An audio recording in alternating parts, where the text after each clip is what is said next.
Welcome to 5 Minutes of Torah with the BI Rabbi. I'm Rabbi Adam Stein.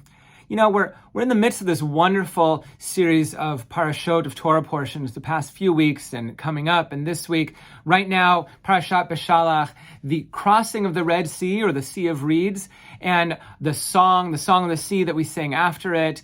And it's part of the synagogue service, and we'll do some back and forth repetitions in the Torah reading. It's really, really beautiful. But I want to share today about a couple types of animals who are actually deserving of praise for helping us through the Red Sea. And it sounds sort of strange. What do you mean animals? But I came across some stories this week that give us some insight into how we got some help crossing the sea and giving praise for it. So one of them, and I shared this with the board the other night, that the Moses and the children of Israel were crossing the sea, and the children of Israel already are complaining. They're complaining they're so thirsty that it takes a long time to walk across the Red Sea, and they couldn't drink from the walls of water on either side of them because they're made up of salt water. Yuck.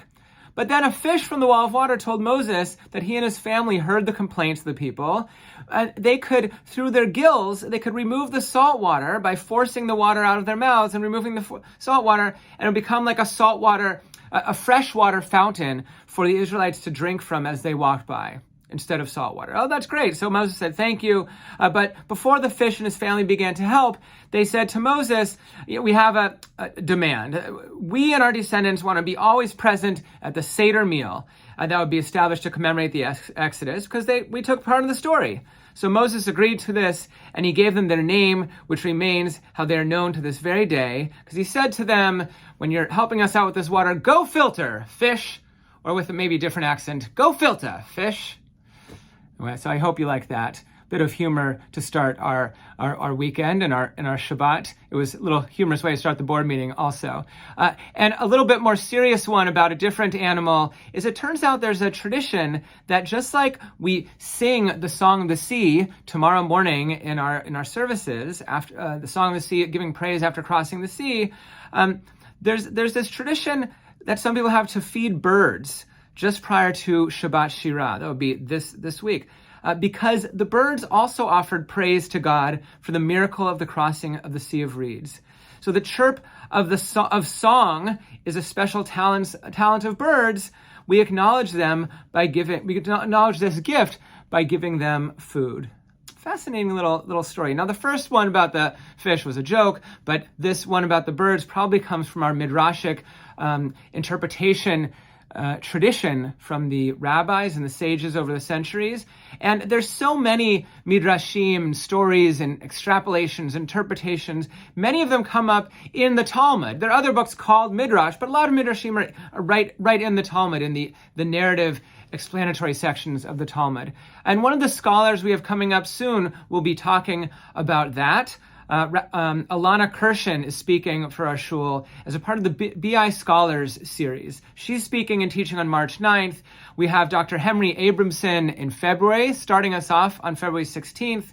Dr. Benjamin Gampel from JTS, one of the favorite professors of Rabbi Infeld during his time in rabbinical school. Dr. Gampel is in April, and then Dr. Yuri Vedenyapin in May. In the end of May. So all four of these scholars, Dr. Vedenyapin from McGill is an expert on Yiddish and has taught Yiddish all over the world at universities and camps and institutes.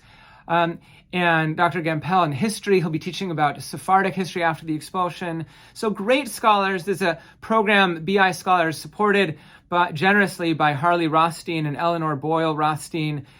So we're so grateful to them and grateful to these scholars for agreeing to come. Some of them coming at very strange times of night or morning if they're on the East Coast or in Israel. But they'll all be 7:30 for us, and really great opportunity to hear from scholars in Jewish studies. We have a great Zoom and Learn coming up this week. Rabbi Solomon's grandson, Rabbi Noam Hertig, who's the chief rabbi in Zurich, is speaking with us. I'm going to be interviewing him.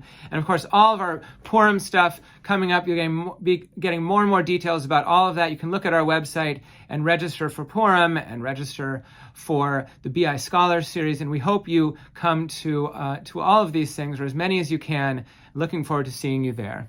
Shabbat Shalom.